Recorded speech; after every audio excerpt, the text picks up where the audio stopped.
लाहौर में नवाज शरीफ का मुआशी माहिरीन के साथ अहम मुशावरती इजलास। मुल्की मुआशी मसाइल के हल के लिए इस्लाहात और मुख्तलिफ तजावीज़ पर गौर। महंगाई से निजात दिलाने के मुआशी मनसूबे को हतमी शक्ल दे दी गई।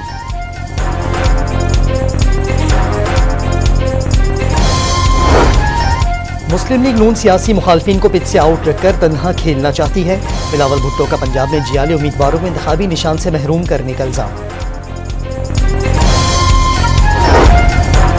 कराची के इलाके साइट मेट्रोवेल चौकी के करीब मुबैना पुलिस मुकाबला। एक डाकू हलाक, 2 जख्मी हालत में गिरफ्तार।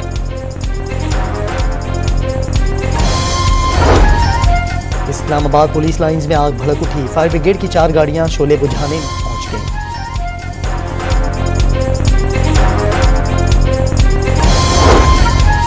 ओलंपिक्स क्वालिफायर मैच में पाकिस्तान और इंग्लैंड आमने सामने। इंग्लैंड ने पहले ही हाफ में 2 गोल दाग दिए और पाकिस्तान के ई स्पोर्ट्स चैंपियन अरसलान ऐश ने टेकन वर्ल्ड टूर का फाइनल जीत लिया। CBM के नाम से पहचाने जाने वाले कोरियन गेम्स बेबस।